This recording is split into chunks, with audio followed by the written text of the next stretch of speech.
Eh bien le bonjour à tous, vous êtes sur Passe à Seconde dans votre nouvel épisode de Attends 2 secondes. Alors beaucoup de nouveautés cette semaine.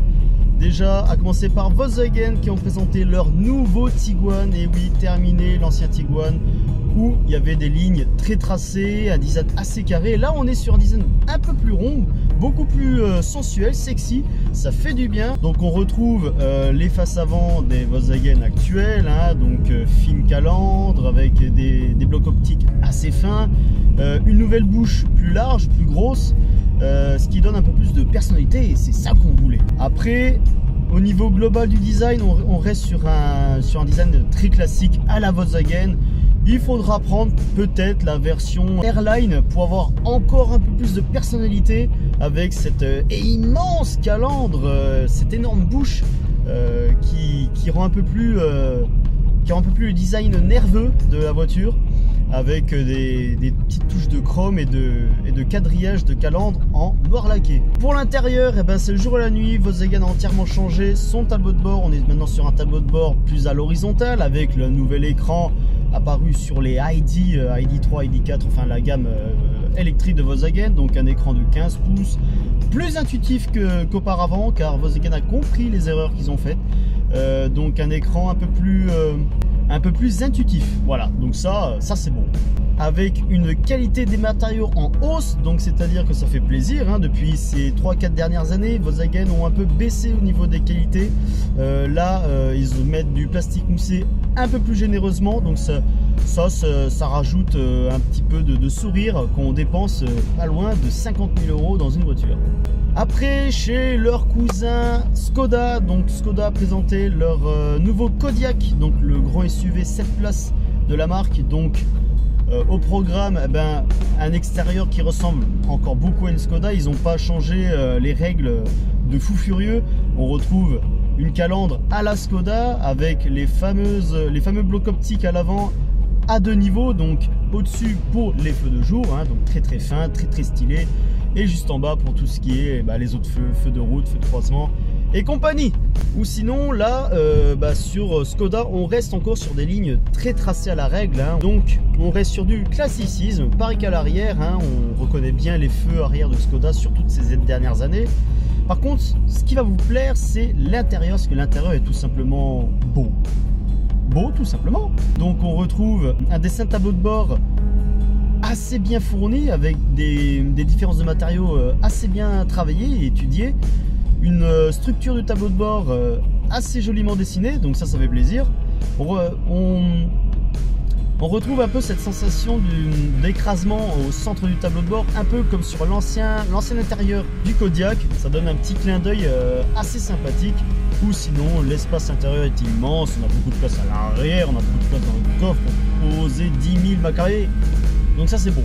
Donc là, même traitement que chez Volkswagen, hein, à peu près le même écran, les mêmes technologies, avec la même hausse de qualité des matériaux. Donc on se fait plaisir également chez Skoda avec un budget, je pense, un peu moins cher par rapport au Tiguan. Donc maintenant passons de l'autre côté du continent, on va passer chez Mazda qui ont présenté leur MX-5 restylé, donc restylé pour la deuxième fois. Je vous rappelle que la MX-5 de cette génération là est apparue en 2015, donc elle commence à avoir une carrière plutôt pas mal, hein.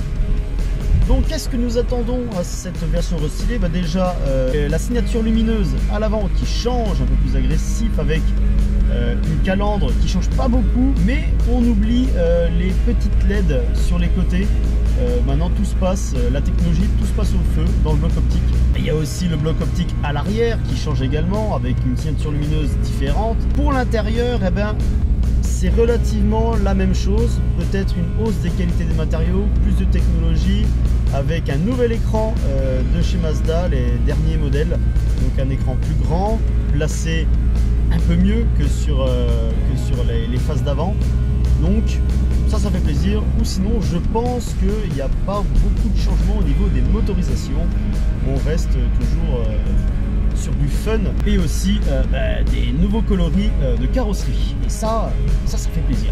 Et pour la dernière marque, passons chez BMW. Donc BMW ont présenté le nouveau X2, donc le petit crossover, on va dire, de la marque.